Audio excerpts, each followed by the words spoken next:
प्यारे बच्चों, online video class में आपका फिर से एक बार स्वागत है। पिछले वीडियो में आपने revolution of assets and liabilities के अंतर्गत कुछ क्वेश्चंस सॉल्व किए थे। आज हम लोग revolution of assets and liabilities का एक दूसरा तरीका भी है, उसको हम लोग जानेंगे।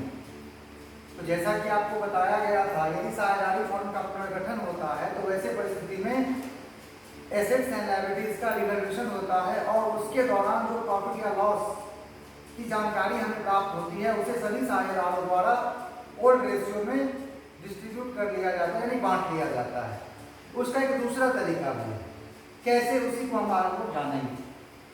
जैसे वर्तमान साझेदारों के लाभ विभाजन में परिवर्तन होने पर, ध्यान देना है, वर्तमान साझेदारों के लाभ विभाजन में परिवर्तन होने पर संपत्तियों एवं दायित्वों के पुनर्मूल्यांकन का लेखा, जो हम लोग सीख रहे हैं इतने दिनों से। तो इसके बारे में इसे आप दो तरह से हल कर सकते हो क्वेश्चन के हिसाब से। सबसे पहला तरीका जो इतने दिनों से हम लोग पढ़ते आ रहे हैं, सबसे पहला है आपका, जब संपत्तियों एवं दायित्वों को संशोधित मूल्य पर दिखाया जाता है। अभी तक हम लोग क्या कर रहे थे, संपत्ति का बुक वैल्यू और प्रेजेंट वैल्यू, मार्केट वैल्यू, उसमें जो अंतर आता था उस अंतर को हम लोग दिखाते थे। यदि संपत्ति का मूल्य अधिक हो गया तो हम लोग प्रॉफिट को लिखते थे, कम हो गया तो लॉस को लिखते थे, और उस हिसाब से हम लोग प्रॉफिट या लॉस निकाल के उसको सभी साझेदारों में बांट देते थे ओल्ड रेशियो में। उसका एक दूसरा तरीका भी है। दूसरा तरीका क्या है, जब संपत्तियों एवं दायित्वों को संशोधित मूल्य पर नहीं दिखाया जाता है। फर्स्ट में आपने क्या देखा, संशोधित मूल्य पर दिखाया जाता है, जिसमें आपको क्या करना पड़ा, संपत्ति के मूल्य में यदि वृद्धि हुआ उसके लिए अलग से एंट्री, यानी प्रॉफिट हुआ उसके लिए अलग से एंट्री, लायबिलिटीज के वैल्यू में यदि कमी हो गया या वृद्धि हो गया उसके लिए अलग एंट्री। उसके बाद हम लोग दोनों का कंपेयर करते थे, प्रॉफिट अधिक है कि लॉस अधिक है। प्रॉफिट अधिक होता था तो प्रॉफिट को हम लोग सभी साझेदारों में बांट देते थे, लॉस होने पर भी उसको सभी साझेदारों में बांट देते थे। तो इसमें हम लोग इस विधि के अंतर्गत आपको बहुत सारे एंट्री करने होते थे। संपत्ति में वृद्धि हुआ उसका अलग से एंट्री करो, लायबिलिटीज में वृद्धि हो गया उसका अलग से एंट्री करो, एसेट्स में यदि कमी हो गया उसका अलग से एंट्री करना है, लायबिलिटीज में कमी हो गया उसका अलग से एंट्री करना है, और लास्ट में निचोड़ निकाल के क्या प्रॉफिट में हो या लॉस में उस प्रॉफिट या लॉस को सभी साझेदारों में बांटना है, उसका अलग से एंट्री करना है। लेकिन एक उसका दूसरा तरीका भी है। इस तरीका में क्या होता है, संपत्ति एसेट्स एंड लायबिलिटीज का जो बुक वैल्यू है हमेशा उस बुक वैल्यू को ही दिखलाया जाता है। उसमें जो कमी या वृद्धि हुआ है उसको हम अलग से जोड़ करके, यदि प्लस प्रॉफिट या लॉस होता है तो उसे हम लोग कैपिटल अकाउंट के माध्यम से एडजस्ट करते हैं।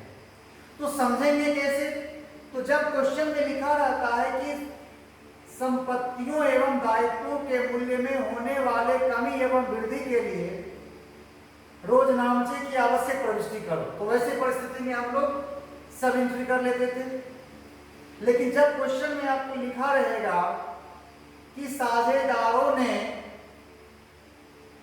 संपत्तियों एवं दायित्वों के मूल्य में होने वाले परिवर्तनों को बगैर संशोधन किए हुए एक प्रविष्टि करना चाहते हैं या कैपिटल अकाउंट के माध्यम से उसको एडजस्ट करना चाहते हैं, तो वैसे परिस्थिति में आपको अधिक एंट्री करने की आवश्यकता नहीं है, सिर्फ एक एंट्री करके।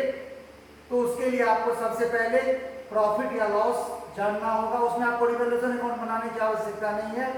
आप यदि संपत्ति के मूल्य में वृद्धि होता है यानी सारे लाभ को एक जगह लिख लेना है, हानि को एक जगह लिख लेना है। यदि लाभ प्रॉफिट अधिक हो रहा है, लॉस कम हो रहा है, तो इसका मतलब है लाभ है, और यदि लॉस अधिक हो रहा है और प्रॉफिट कम हो रहा है इसका मतलब लॉस है। तो पहला क्रिया हम लोग क्या करेंगे, प्रॉफिट या लॉस जान लेंगे, और प्रॉफिट लॉस जानने के बाद हम लोग सैक्रिफाइसिंग रेशियो या गेनिंग रेशियो का कैलकुलेशन करेंगे। और यदि प्रॉफिट होता है तो उन परिस्थिति में जो आपको पूर्व में भी बताया गया है, यदि प्रॉफिट होता है तो वैसी स्थिति में जो गेनिंग पार्टनर है उसको डेबिट करना है और जो सैक्रिफाइसिंग पार्टनर उसको क्रेडिट करना है। और यदि लॉस होता है, रिवैल्यूएशन एसेट्स और लायबिलिटीज का रिवैल्यूएशन करने पे यदि लॉस होता है तो ऐसे परिस्थिति में सैक्रिफाइसिंग पार्टनर को डेबिट करना है और गेनिंग पार्टनर को क्रेडिट करना है। वही बात यहाँ पे लिखा गया है।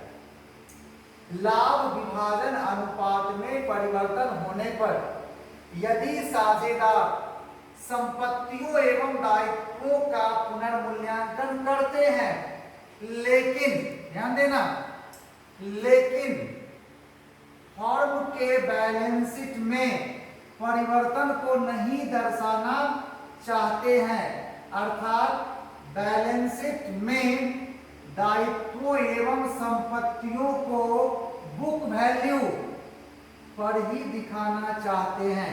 इसमें क्या होता है, बुक वैल्यू में नहीं दिखाया जाता है, रिवैल्यूएशन करने के बाद रिवाइज वैल्यू जो होता है उसको दिखाया जाता है। लेकिन इसमें कहता है कि नहीं, रिवैल्यूएशन तो करना है लेकिन बुक वैल्यू पर ही एसेट्स और लायबिलिटीज को दिखाना है।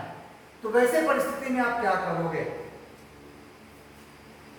तो इस स्थिति में संपत्तियों एवं दायित्वों के मूल्य में होने वाले परिवर्तनों को एक समायोजन प्रविष्टि के द्वारा कैपिटल अकाउंट के माध्यम से संपन्न किया जाता है।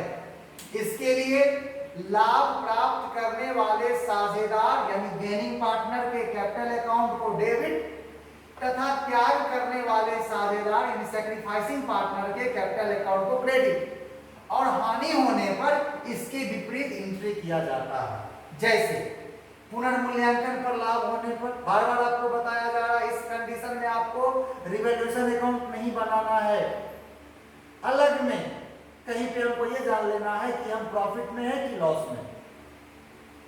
तो प्रॉफिट लॉस की जानकारी लेने के बाद हम लोग सैक्रिफाइसिंग रेशियो निकालेंगे और सैक्रिफाइसिंग रेशियो का कैलकुलेशन करने के बाद यदि पुनर्मूल्यांकन पर लाभ होता है तो उसके लिए सिर्फ हम लोग एक एंट्री करेंगे, gaining partners capital account debit to sacrificing partners capital account. और अगर पुनर्मूल्यांकन पर हानि होता है तो sacrificing partners capital account debit to gaining partners capital account. तो किस परिस्थिति में आपको इस कंडीशन को अपनाना है और किस परिस्थिति में आपको इस फॉर्मूला को अपनाना है, तो ध्यान रखना है। यदि क्वेश्चन में आपसे कहता है कि संपत्ति एवं दायित्वों के मूल्य में होने वाले कमी या वृद्धि को दिखाने के लिए आपको आवश्यक जर्नल एंट्री करनी है, तो वैसे परिस्थिति में आपको इससे पूर्व वाले वीडियो में जो दिखलाया गया संपत्ति के मूल्य में यानी इंक्रीज इन एसेट्स, संपत्ति के मूल्य में वृद्धि होता है तो आप क्या एंट्री करते हो, assets account debit to devaluation account. Assets के मूल्य में यदि कमी होता है तो devaluation account debit to assets account, ये सब करना है। लेकिन यदि क्वेश्चन में आपसे कहता है कि संपत्ति एवं दायित्वों के मूल्य में होने वाले कमी या वृद्धि को बगैर संशोधित किए हुए संपत्ति एवं दायित्व के मूल्य में होने वाले परिवर्तनों को बगैर दिखाए हुए, यानी संपत्ति एवं दायित्व का मूल्य वही रहेगा जो बुक में है और आपको एडजस्ट करना है, कैपिटल अकाउंट के माध्यम से एडजस्ट करना है या एक एंट्री करके आपको सॉल्व करना है। वैसे परिस्थिति में आपको ध्यान रखना है कि हम लोग पहले कहीं पे प्रॉफिट या लॉस की जानकारी ले लेंगे, क्योंकि संपत्ति यदि इंक्रीज करता है तो आपके लिए प्रॉफिट, आप जानते हैं, एसेट्स इंक्रीज करता है तो आपके लिए लॉस, यदि एसेट्स डिक्रीज करता है तो आपके लिए लॉस, और लायबिलिटीज यदि डिक्रीज करता है तो आपके लिए प्रॉफिट। इस प्रकार से हम लोग प्रॉफिट या लॉस की जानकारी पहले ले लेंगे, उसके बाद सैक्रिफाइसिंग रेशियो कैलकुलेशन करेंगे और लास्ट में आपको ये दोनों में से कोई एक एंट्री आपको कर लेना है। साथ ही साथ बीके मेहता के बुक से एक क्वेश्चन आपका बाकी रह गया था, जो कि आपका क्वेश्चन नंबर है 20। उस पर हम लोग ध्यान देते हैं। जैसे क्वेश्चन नंबर 20 में है ए, बी एवं सी एक फर्म में बराबर के साझेदार हैं। 1 जनवरी 2015 से वे अपने भविष्य के लाभों को 5-3-2 में बांटने का निर्णय लेते हैं। उस तिथि को निम्नलिखित पुनर्मूल्यांकन किया गया। लैंड एंड बिल्डिंग का बुक वैल्यू 10 लाख और revise value 12 lakh. Investment book value 2 lakh, revise value 80,000। Furniture book value 50,000, revise value 30,000। Debtor book value 1 lakh, revise value 90,000। Creditor book value 80,000, revise value 70,000। और आउटस्टैंडिंग एक्सपेंसेस का बुक वैल्यू 1 लाख और revise value भी 1,000। संपत्तियों एवं दायित्वों के संशोधित मूल्य का लेखा करने के लिए साझेदार सहमत हुए। लाभ विभाजन अनुपात में परिवर्तन के कारण फर्म की पुस्तकों में आवश्यक रोजनामचा प्रविष्ट है। फिर देखो इसमें कहता है आवश्यक एंट्री आपको करना है, ऐसा नहीं कहता है कि आपको एक एंट्री करना है या एडजस्ट करना है, आवश्यक एंट्री करना है। तो सबसे पहले आपको देखना है कि प्रॉफिट किस किस एसेट्स या लायबिलिटी में हो रहा है। तो लैंड एंड बिल्डिंग जो आपका 10 लाख का वो 12 लाख का हो गया, इसका मतलब 2 लाख प्रॉफिट हो गया। और क्रेडिटर जो आपका 80,000 था वो आपका 70,000 हो गया। तो लायबिलिटी यदि डिक्रीज करता है तो आपके लिए प्रॉफिट है। तो प्रॉफिट होने पे आपको बताया गया था रिवैल्यूएशन क्रेडिट करना है। तो यहाँ पे आपका एंट्री हो गया land and building account debit, creditor account debit to revaluation account. अब 10 लाख से 12 लाख होने का मतलब है 2 लाख रुपया प्रॉफिट हो गया। और क्रेडिटर जो है 80,000 से 70,000, इसका मतलब 10,000 प्रॉफिट हो गया। तो टोटल प्रॉफिट आपका हो गया 2,10,000। अब उसके बाद इन्वेस्टमेंट, फर्नीचर और डेटर में लॉस हो रहा है। तो वैसे परिस्थिति लॉस होने पर रिवैल्यूएशन को डेबिट करो।